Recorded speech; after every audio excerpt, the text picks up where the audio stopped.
When Evelyn Sterling became Boston's most prestigious piano instructor, families trusted her to nurture their children's musical talents. But when her obsession with perfection and buried trauma consumed her, she began poisoning students who disappointed her and murdering parents who questioned her methods, turning music lessons into deadly performances. Before we get to this wonderful story, please subscribe to the channel and turn on notifications. Now, let's get back to the story. The late afternoon autumn light filtered through the tall windows of Sterling Music Academy as Evelyn Sterling arranged sheet music and tuned the grand piano in her private lesson studio, preparing for what would become the most dangerous musical instruction of her 37-year career as Boston's most distinguished piano teacher and classical music educator. At 54 years old, Evelyn had established herself as New England's premier piano instructor, specializing in training exceptionally gifted young musicians for prestigious conservatory admissions and international competition performances that attracted wealthy families from across the region who were willing to invest substantial sums in their children's musical education. Evelyn's Music Academy occupied a meticulously restored brownstone in Boston's elite Back Bay district, featuring soundproof practice rooms equipped with concert-quality Steinway pianos, advanced recording equipment for student audition preparation, and a recital hall where her most accomplished students performed for audiences that included prominent musicians, conservatory admissions directors, and wealthy patrons of classical music. Her student roster included children from prominent political families, tech executive offspring destined for Ivy League educations, and international students whose parents had relocated to Boston specifically to study under her renowned tutelage. The interior of Evelyn's studio reflected her obsession with musical excellence and her understanding of elite families' expectations for their children's artistic development, featuring walls adorned with photographs of her most successful students performing at Carnegie Hall, diplomas and certifications from prestigious music institutions worldwide, and thank you letters from grateful parents whose children had achieved admission to Juilliard, Curtis, and other world-renowned conservatories under her guidance. But beneath Evelyn's reputation for nurturing musical genius lay a dangerous combination of perfectionist obsession, childhood trauma, and systematic murder that had transformed her music academy into a chamber of horrors where disappointing students and questioning parents met deadly fates. "Good afternoon, Miss Sterling," said Timothy Chen, her 4 o'clock lesson and a 12-year-old piano prodigy whose exceptional talent had caught her attention 3 years earlier, but whose recent musical development had begun to frustrate her perfectionist expectations.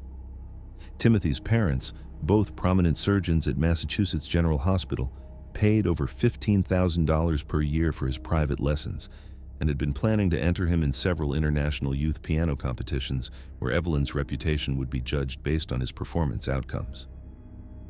"Good afternoon, Timothy," Evelyn replied with the refined elegance and musical authority that had made her legendary among Boston's culture-conscious elite who viewed her as both educator and guardian of classical music traditions. "I've prepared some challenging new repertoire for today's lesson that will test your technical precision and musical maturity.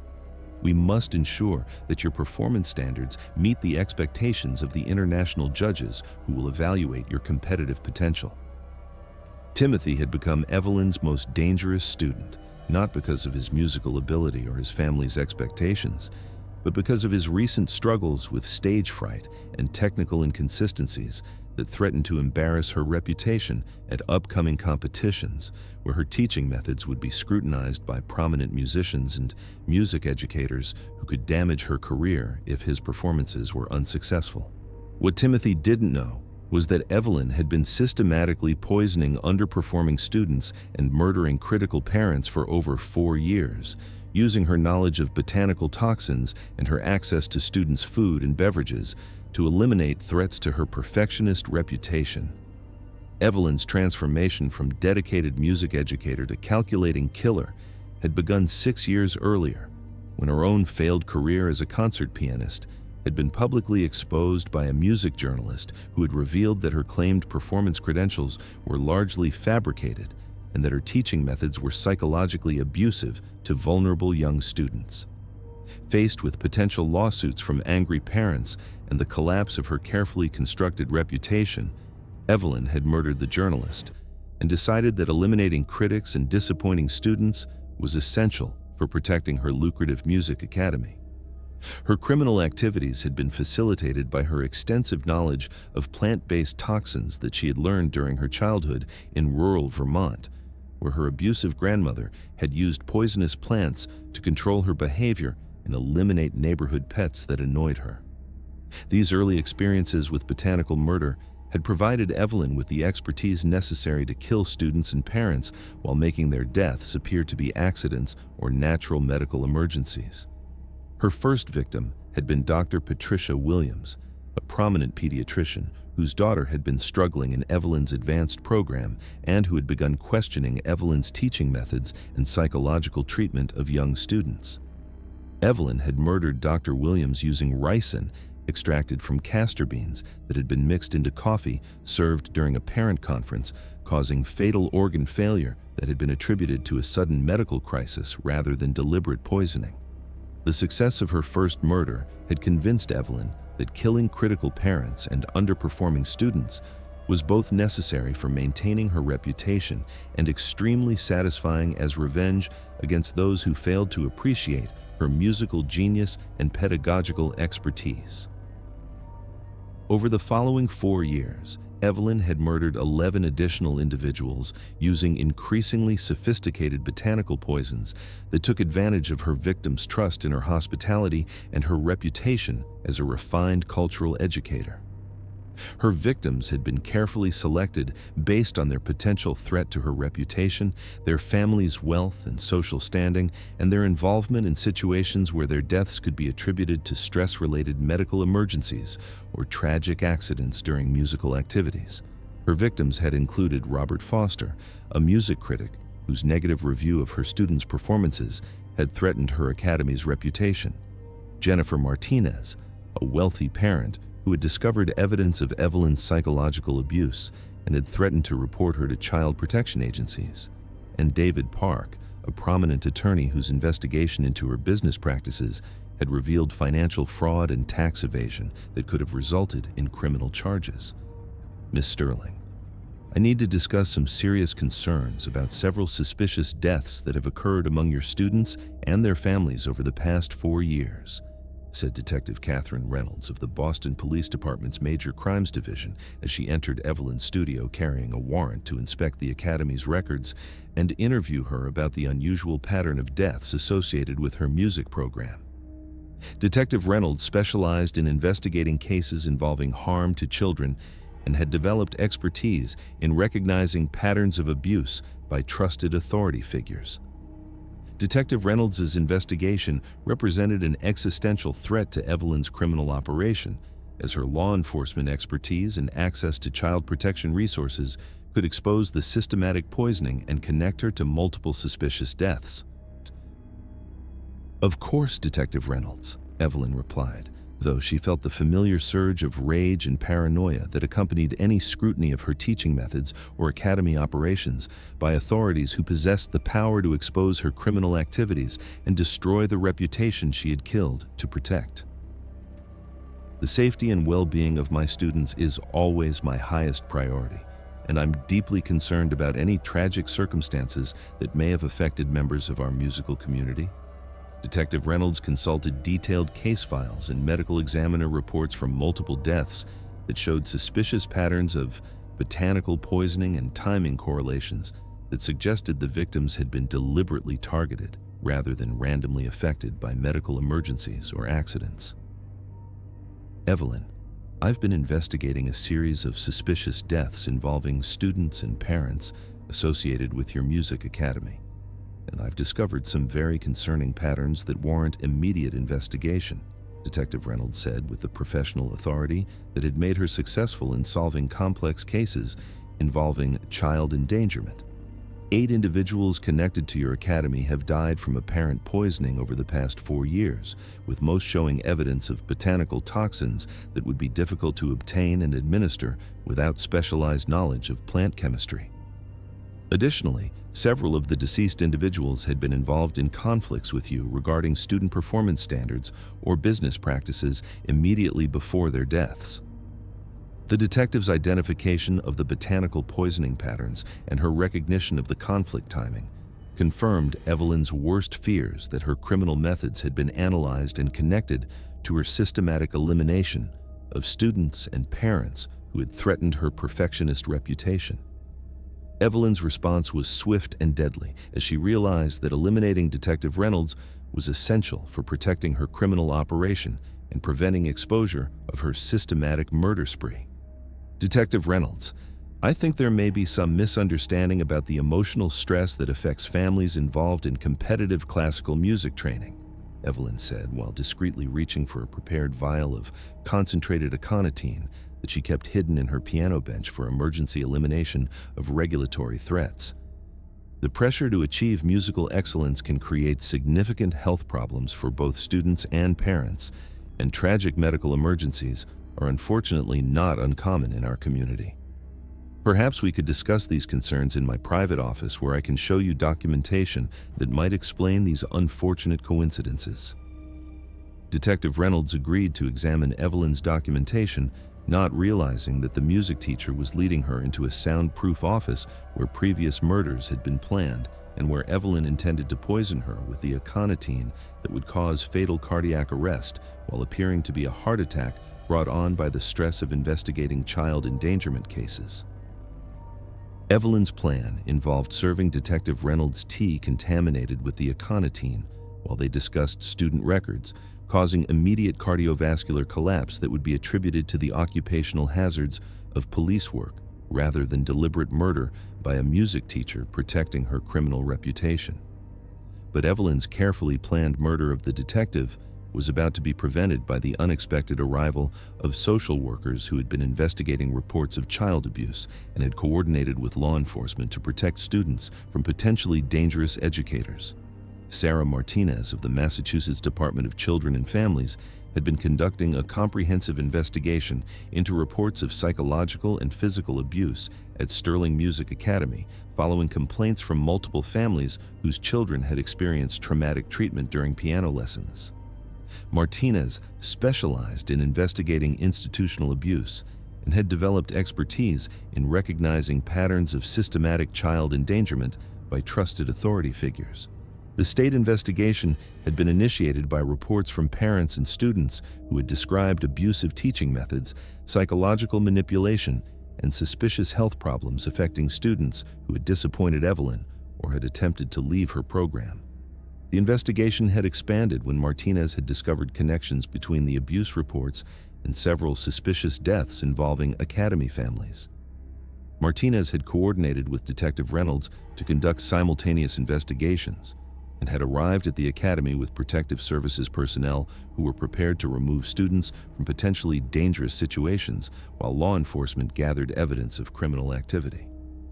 "Miss Sterling, I'm Sarah Martinez with the Department of Children and Families," she announced as she entered the office where Evelyn was preparing to poison Detective Reynolds. "I have emergency protective orders to remove students from your academy and a warrant to inspect your facilities for evidence of child abuse and endangerment." Evelyn's reaction to the social worker's intervention was a combination of narcissistic rage and desperate attempts to maintain her cultural authority, as she realized that multiple agencies had been investigating her teaching methods and had connected them to systematic child abuse and murder. Her carefully constructed reputation as a refined music educator had failed to protect her from comprehensive investigation by agencies with expertise in protecting children from dangerous authority figures. "Ms. Martinez, you are interfering with the sacred tradition of classical music education and destroying the artistic development of exceptionally gifted young musicians," Evelyn said frantically while abandoning her plan to poison Detective Reynolds and attempting to preserve some semblance of professional dignity, despite the overwhelming evidence against her criminal activities. "I am a distinguished piano instructor, with over 3 decades of experience nurturing musical talent and preparing students for the highest levels of artistic achievement. The discipline and standards required for excellence in classical music are beyond the understanding of those who lack appreciation for artistic greatness. Detective Reynolds looked absolutely shocked as she realized how close she had come to being murdered by the music teacher she had been investigating for child endangerment and suspicious deaths. Her criminal investigation had not only exposed Evelyn's systematic murder spree, but it also prevented her own death at the hands of a killer who had been using musical education as cover for systematic elimination of students and parents. The comprehensive investigation that followed Evelyn's arrest revealed the full scope of her criminal enterprise and the sophisticated methods she had developed to exploit musical education for systematic abuse and murder. Forensic analysis of Evelyn's academy revealed extensive evidence of her botanical toxin operations, including stockpiles of poisonous plants, sophisticated extraction equipment, and detailed records documenting the psychological profiles of students and parents who had been targeted for systematic elimination. Her personal belongings included research materials on plant chemistry, detailed plans for murdering specific individuals, and trophy items taken from victims as souvenirs of her successful killings. The investigation also uncovered Evelyn's comprehensive psychological manipulation techniques that had been used to isolate students from their families and create emotional dependency that facilitated long-term abuse and control. Her teaching methods had been specifically designed to identify vulnerable children who could be exploited while eliminating those who showed signs of resistance or independence. Most disturbing was the discovery of Evelyn's detailed expansion plans for her criminal operation, including recruitment of additional music teachers who could be corrupted or blackmailed into participating in systematic student abuse and the development of a network for trafficking vulnerable young musicians to other predatory educators. Evelyn Sterling was ultimately convicted of 12 counts of first-degree murder, systematic child abuse, conspiracy to endanger children, and numerous other charges related to her exploitation of musical education for criminal purposes. The conviction sent unprecedented shockwaves throughout Boston's music education community, prompting immediate reforms in music teacher licensing, student protection protocols, and oversight of private music instruction programs. The case became a landmark example of how trusted educators could systematically exploit their authority and access to vulnerable children to commit large-scale abuse and murder, while hiding behind the facade of cultural refinement and artistic excellence. Several other music academies and private instructors were investigated for similar criminal activities, resulting in enhanced oversight of music education and new requirements for background screening that made it more difficult for predatory educators to exploit their positions of trust and authority over vulnerable students. Detective Reynolds and Sarah Martinez received recognition for their collaborative investigation and became specialists in investigating institutional abuse, developing new techniques for identifying predatory educators and protecting children from exploitation by trusted authority figures who abuse their positions for criminal purposes. Timothy Chen and other surviving students required extensive psychological counseling and music therapy to overcome the trauma of learning that their trusted teacher had been systematically abusing and planning to murder students who failed to meet her perfectionist expectations. The music education community implemented comprehensive new safety protocols designed to protect students from exploitation by unethical instructors. The case prompted comprehensive changes in music education regulation, including mandatory psychological evaluations for music teachers, enhanced background screening requirements, real-time monitoring of student welfare, and new reporting procedures for suspicious teaching methods or student health problems.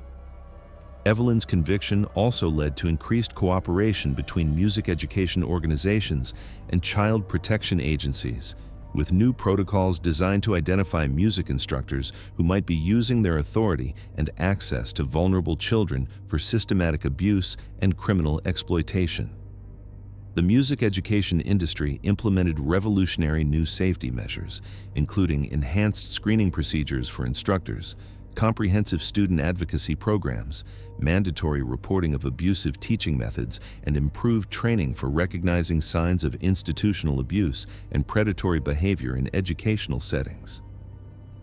5 years after Evelyn's conviction and life imprisonment, Boston's music education community continued to implement safeguards designed to protect young musicians from instructors who might abuse their positions of trust and cultural authority for criminal purposes.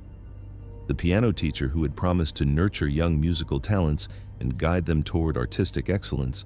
had instead used her educational authority and botanical knowledge to commit systematic child abuse and murder against the very students and families who had trusted her with their children's artistic development and emotional well-being. However, her crimes had been thoroughly exposed, and her victims had found justice through the dedication of investigators who refused to accept suspicious deaths as mere medical emergencies. Evelyn Sterling's silent symphony had ended with her permanent imprisonment, where she would serve multiple life sentences without possibility of parole, proving that even cultural educators who attempted to exploit their authority for criminal gain could be identified, investigated, and brought to justice when dedicated child protection professionals and law enforcement agencies worked together to protect innocent children from predatory authority figures. The piano teacher's silent symphony had become her final composition of justice, serving as a lasting reminder that those entrusted with nurturing children's talents must never abuse that sacred responsibility, and that educators who would harm the very students they promised to protect will ultimately face the full consequences of their betrayal of educational trust and human decency. Thank you very much for listening. Please let us know what you think of this story in the comments. Don't forget to like the video and subscribe to the channel. Turn on notifications so you don't miss any other videos.